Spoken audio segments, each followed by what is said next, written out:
नमस्कार, आप देख रहे हैं जम्मू कश्मीर मिलाप न्यूज़ और मैं हूं आपके साथ रामपाल। आपको बता दें कि इस वक्त हमारे साथ भाजपा के बहुत ही वरिष्ठ नेता वेद शर्मा जी हमारे साथ हैं, जो कि भाजपा के प्रदेश के जो जितने भी सेल हैं सबके जो है वो को इंचार्ज हैं। और आपको बता दें कि जम्मू कश्मीर में भाजपा को सशक्त मजबूत करने के लिए इन्होंने जो है वो बड़ा ही अहम योगदान दिया है। सर, आपका स्वागत है जम्मू कश्मीर मिलाप न्यूज़ में। धन्यवाद रामपाल जी। सर, क्या कहना चाहेंगे जो योजनाएं जो है मोदी सरकार द्वारा शुरू की गई हैं और उनको आपके जो कार्यकर्ता है भाजपा द्वारा जो है वो बड़े ही अच्छे तरीके से लोगों तक जो है वो पहुंचाया गया है? रामपाल जी, सभी सरकारें जो आज से पहले मोदी सरकारों से पहले रही, सब ने ये कोशिश की, आह्वान किया गरीबी मिटाओ, लेकिन उसको अमली जामा जो ग्राउंड पे पहनाया जाता है वो किसी ने नहीं पहनाया।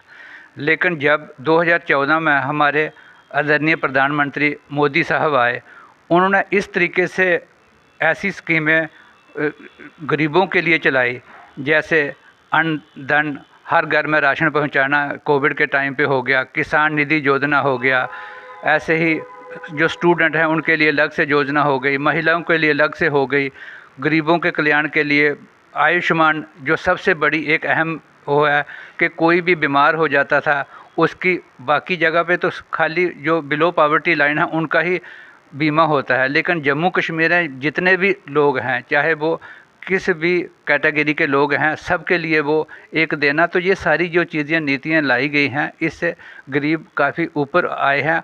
आपने आंकड़ों में ही देखा होगा, ये हम भाजपा की तरफ से नहीं बोल रहे हैं, जो सरकारी आंकड़े कह रहे हैं कि 25 करोड़ हिंदुस्तान में जो लोग गरीबी रेखा से ऊपर उठ के आगे हैं।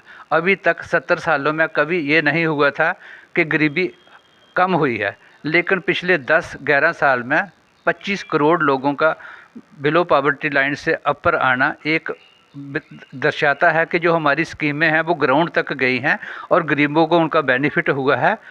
जो फ्री में लोगों को मकान, जो गरीबों को हैं वो मकान बना के दिए हैं, इसलिए बहुत सारी ऐसी स्कीमें आई हैं जिसका हर एक को लाभ मिला है, जिससे लोग भी खुश हैं। और मेन जो मकसद हमारा था, भाजपा था, हमारे प्राइम मिनिस्टर का था कि खाली ये नारा नहीं देना है, गरीबों को ही वाकई एक ऊपर पहुंचाना है, उनको रोज़गार देकर, उनको काम देकर, हर हाथ को एक काम देकर हमने गरीबी से बाहर निकाला है। सर, महिलाओं की बात करें तो महिलाओं की विकसित भारत में जो है वो जो भागीदारी है वो किस तरीके से देखते हैं, क्योंकि महिलाओं को सशक्त करने के लिए बहुत कार्य किया गया है मोदी सरकार द्वारा। अब जैसे आपने ये भी देखा है कि कारपोरेशन में भी रिजर्वेशन, अब असेंबली में भी आने वाले टाइम में 33% महिलाओं के लिए रिजर्वेशन रख दी गई है। तो इसलिए उनको जब तक हम, क्योंकि हमारे हिंदुस्तान में या बाहर भी 50% जो है वो महिलाओं की संख्या है, तो जब तक उनको हम आगे नहीं बढ़ाएंगे, उनका बराबरी का हिस्सा नहीं देंगे, तब तक कोई भी कंट्री डेवलप नहीं हो सकती है। तो उसी की नीति के तहत 33% रिजर्वेशन कारपोरेशन में, पंचायत में और असेंबली में देने का हमारी सरकार ने वादा किया हुआ है और उसको इम्प्लीमेंट कर रहे हैं। और हर जगह अब पहले खाली किसी भी डिपार्टमेंट में हो, जितनी नौकरियां निकल रही हैं, महिलाओं के लिए अलग से एक सुरक्षित किया जा रहा है कि कम से कम 30% 25% उनकी भागीदारी हो। और उसके अलावा अब सबसे बड़ी अच्छी बात यह है कि हमारी बहनें जो हैं वो बिज़नेस में आगे आ रही हैं। पहले वो बिज़नेस में नहीं आती थी, या घर में रहती थी या गवर्नमेंट सर्विस करती थी, लेकिन अब बड़ा अच्छा है कि वो जैसे पुरुष की तरह कंधे से कंधा मिलाकर, चाहे फैमिली मेंबर के साथ पार्टनरशिप के में हो या इंडिपेंडेंट तरीके से हो, लेकिन वो कारोबार में आगे आई हैं, जिससे हमें बहुत बड़ा लाभ मिला है। अगर एक बहन हमारी कोई रोज़गार शुरू करती है, 10 बहनों को साथ लेकर चलती है, तो उसलिए हमारी नीतियाँ भी ऐसी बनी हुई हैं कि उनको जो है सब्सिडी में ज़्यादा बेनिफिट दिया जा रहा है। कोई भी अगर बिज़नेस शुरू करते हैं तो उनकी जो फॉर्मेलिटी डिपार्टमेंट की तरफ से वो भी कम होती है और सब्सिडी ज़्यादा मिलती है, रेट ऑफ इंटरेस्ट महिलाओं को कम लगता है, जिसकी वजह से हमारी जो बहनें हैं, जो हमारी पढ़ी लिखी लड़कियां हैं, वो बजाय नौकरी करने के अब रोज़गार, सेल्फ एम्प्लॉयमेंट की तरफ खुद आ रही हैं। वो एक बहुत ही सराहनीय कदम है। सर, एक अहम सवाल करना चाहेंगे किसानों को लेकर, क्योंकि किसान जो है वो हमारे देश की रीढ़ की हड्डी हैं। किसानों को लेकर जो है जो किसान निधि शुरू की गई है, किसानों को इसके अलावा भी और भी जो योजनाएं शुरू की हैं किसानों के लिए, क्योंकि किसानों की जो आय दुगनी करने का लक्ष्य रखा था सर, इस पे क्या कहना चाहेंगे?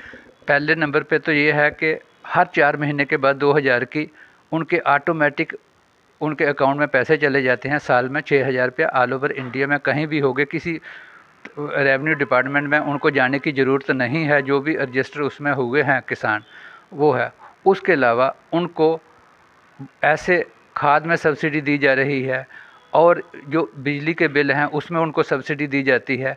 और उनको जो जो उसके अलावा जो भी कुछ एक्स्ट्रा करना चाहते हैं रेवेन्यू डिपार्टमेंट वाले, या कुछ किसी के माध्यम से उनको आगे किया जाता है कि ताकि उनकी आय जो है, जो उनकी इनकम है, इनकम सोर्स ऑफ इनकम है, उसको कैसे बढ़ाया जाए, इसकी तरफ पूरा ध्यान दिया जा रहा है और किसान उसका भरपूर फ़ायदा भी ले रहे हैं। सर, नशे पे ज़रूर बात करना चाहेंगे, क्योंकि जिस तरीके से नशा जो है बढ़ रहा है, हालांकि अगर जम्मू कश्मीर पुलिस की बात करें तो अच्छा कार्य कर रही है। युवाओं के लिए सर क्या मैसेज देना चाहेंगे कि जो युवा हैं वो इस तरफ ना जाएं और इस नशे से बचें, अपने भविष्य को बचाएं? सर, जो नशा है ये बहुत ही एक बुरी चीज़ है। हम सबको मिलकर इस बुराई को दूर करना है। हमारे जो नौजवान बच्चे हैं उनको समझ नहीं होती है, वो इसकी आदत में आ जाते हैं और पूरे घर बर्बाद हो जाते हैं। ऐसे बच्चे, नौजवान बच्चे जो इतने पढ़े लिखे होते हैं, लेकिन एक ऐसा उनके पेरेंट्स के आगे ऐसी सिचुएशन आ जाती है कि बच्चा कोई काम नहीं कर सकता है।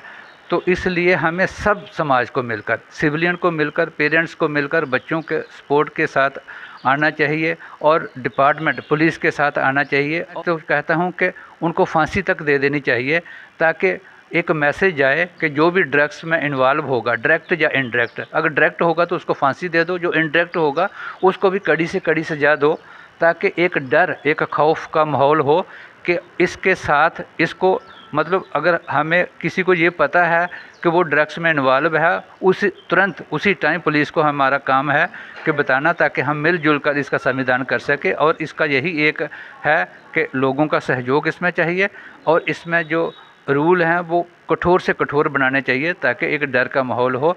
जो बेखौफ लोग हैं कि उनको पता है कि हमें कोई डिपार्टमेंट कुछ नहीं कर पा रहा, लेकिन इस पे ऊपर सीरियस नोट लिया गया है। जिस तरीके से पुलिस के ऊपर जानलेवा हमला हुआ है, उसके बाद कड़ी से कड़ी कार्रवाई हो रही है, जो सराहनीय कदम है। और इससे ज़्यादा सख्ती इसके लिए मेरे हिसाब से करने की ज़रूरत है, ताकि लोगों में एक डर हो जो इस चीज़ में लगे हुए हैं। आपने सर अपना जम्मू कश्मीर मिला आपको अपना कीमती समय दिया सर, आपका बहुत बहुत धन्यवाद।